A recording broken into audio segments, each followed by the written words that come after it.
Assalamualaikum warahmatullahi wabarakatuh. Salam dan bahagia Bapak Ibu Guru Penggerak. Kami dari kelompok 3, calon guru penggerak angkatan 8 dari Kabupaten Malang. Pada kesempatan kali ini, kami akan memaparkan hasil diskusi kelompok kami pada modul 1.4, nilai budaya positif. Selamat menyaksikan. Anggota kelompok kami yang pertama adalah Pak Koryus Cahyo Siswian, dan yang kedua ada Ibu Oki Wahyu Sejati, dan yang terakhir saya sendiri, Mira Widya Ratnasari. Kasus 1. Langkah-langkah restitusi sudah dijalankan oleh Ibu Santi, yaitu dengan menggunakan segitiga restitusi. Yang pertama, menstabilkan identitas. Pada langkah ini, Ibu Santi memanggil Vivi dan Natali serta menanyakan tentang kebenaran laporan Ibu Eni. Yang kedua, validasi tindakan yang salah. Pada langkah ini, Ibu Santi menanyakan apakah mereka bersedia memperbaiki masalah yang ada. Ibu Santi menanggapi bahwa tindakan itu boleh saja dilakukan bila mereka sungguh-sungguh ingin meminta maaf. Ibu Santi juga menanyakan kembali apa yang mereka bisa lakukan untuk menanggapi rasa tidak dihormati Ibu Eni. Yang ketiga, menanyakan keyakinan. Setelah Vivi dan Natali mengakui bahwa tindakan mereka tidak sesuai dengan keyakinan kelas, Ibu Santi menanyakan apa yang mereka lakukan untuk memperbaiki masalah. Menurut Anda, apakah restitusi yang diusulkan Vivi dan Natali sudah sesuai dengan pelanggaran yang telah dibuat?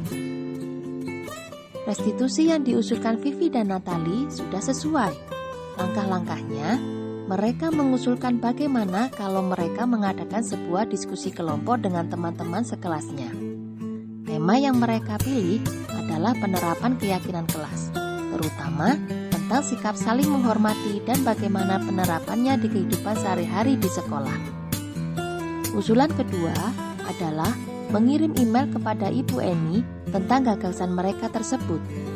Mereka pun memberitahu Ibu Eni bahwa mereka telah memberitahu kepala sekolah Pak Hasan, bila lain waktu ada ketiadaan guru, maka mereka akan mengusulkan Ibu Eni sebagai guru pengganti. Dalam kasus 1, posisi apakah yang telah diambil oleh Ibu Eni dalam menangani Vivi dan Natali? Posisi sebagai teman, seperti tercermin dalam kalimat, Bu Eni mencoba menyapa Vivi dan Natali dengan ramah sambil mengingatkan mereka untuk tetap fokus pada pengerjaan tugas. Ayolah, tugasnya dikerjakan. Nanti ibu ditegur bapak kepala sekolah kalau kalian tidak kerjakan tugas. Tolong bantu ibu ya. Jika Anda adalah Pak Hasan, bagaimana Anda menyikapi langkah yang ditempuh Ibu Santi? Sudah tepat sesuai dengan langkah-langkah restitusi yang benar dan mau berbagi praktik baik dengan rekan sejawat. Kasus 2. Dalam kasus 2 ini, sikap posisi apakah yang diambil oleh Bapak Lukman? Jelaskan apakah indikatornya? Ada 3 indikator, yaitu yang pertama, nada tinggi, kedua, menghardik, ketiga, menggunakan bahasa verbal. Sedangkan posisi yang diambil oleh Pak Lukman yaitu sebagai penghukum. Terlihat tegas dalam kalimatnya, Pak Lukman tetap bersikeras pada peraturan yang berlaku dan mengatakan, "Ya sudah, kamu sudah melanggar peraturan sekolah, kamu salah. Sudah terlambat, salah pula warna sepatunya. Segera buka sepatumu kalau tidak bisa mengenakan warna sepatu sesuai peraturan. Tidak, kamu telah melanggar peraturan sekolah. Kalau tidak sanggup ambil sepatu di rumah atau diantarkan sepatu ke sekolah, ya sudah, kamu tidak bersepatu saja seharian di sekolah. Sekarang copot sepatumu dan silakan belajar tanpa sepatu seharian." Bila Bapak Lukman mengambil posisi seorang manajer, apa yang akan dikatakannya? Pertanyaan-pertanyaan seperti apakah yang akan diajukan ke Sabrina? Jelaskan.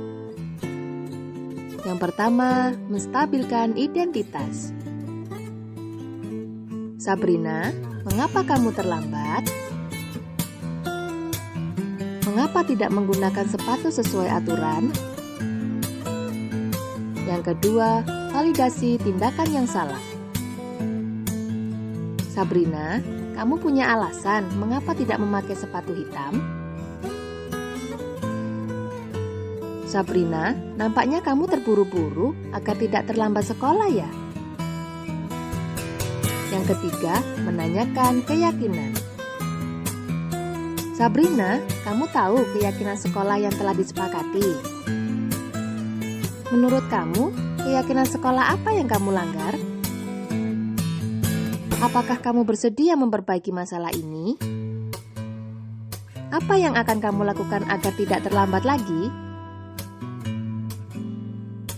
Kira-kira bila Anda adalah kepala sekolah di sekolah tersebut, nilai kebajikan apa yang ingin dituju oleh peraturan sepatu harus berwarna hitam? Disiplin, mandiri, tanggung jawab, kesetaraan, dan kesederhanaan. Bagaimana Anda menyikapi langkah yang diambil Pak Lukman mengenai kasus tersebut? Yang pertama, saya akan mengidentifikasi masalah yang akan terjadi. Yang kedua, membimbing dan memberikan rekomendasi untuk bertindak selayaknya manajer dan menggunakan metode restitusi untuk menyelesaikan masalah. Selanjutnya, kasus 3. Posisi kontrol apa yang diambil oleh Ibu Dani dalam pendekatannya kepada Fajar? Membuat orang merasa bersalah, terlihat dari kata-kata Ibu Dani. Ayo Fajar, makanya jangan tidur-tiduran, lain kali perhatikan. Gimana kamu Fajar? Kamu tidak kasihan sama ibu ya? Ibu sudah capek-capek mengajarkan kamu, tidak kasihan sama ibu? Membaca sikap Fajar, kira-kira kebutuhan apa yang diperlukan oleh Fajar?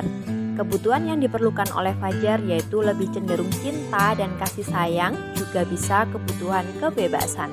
Bila mana Ibu Dani mengambil posisi pemantau, apa yang akan dilakukan atau dikatakan olehnya? Pertanyaan-pertanyaan seperti apa yang akan diajukan? Jelaskan. Fajar, tahukah kamu kewajiban siswa itu apa? Lalu, benarkah tidur-tiduran dan acuh di kelas itu sesuai dengan kewajiban di kelas? Apa kamu tidak takut kalau nanti tidak paham akan pelajaran bahasa Inggris? Apabila Anda adalah kepala sekolah di sekolah Fajar dan mengetahui hal ini, bagaimana tindak lanjut Anda? Tindak lanjut yang akan dilakukan yaitu kepala sekolah berkolaborasi dengan guru kelas mencari tahu latar belakang dan alasan tindakan dari Fajar. Melakukan tindak lanjut dengan home visit agar ada perbaikan dari Fajar dan memfasilitasi adanya bimbingan dan konseling. Yang terakhir, kasus 4. Posisi kontrol apa yang telah dipraktekkan oleh kepala sekolah Ibu Siti, yaitu posisi manajer. Hal-hal apa saja yang dilakukan sehingga Anda berkesimpulan demikian? Yaitu yang pertama, menstabilkan identitas. Dino pun mengalir bercerita tentang kekesalan hatinya. Ibu Siti pun melanjutkan bahwa membuat kesalahan adalah hal yang manusiawi. Yang kedua, memvalidasi tindakan. Ibu Siti menjelaskan bahwa mempertahankan diri adalah hal yang penting. Namun, meminta Dino memikirkan cara lain yang mungkin lebih efektif karena saat ini Dino di ruang kepala sekolah. Yang terakhir, menanyakan keyakinan.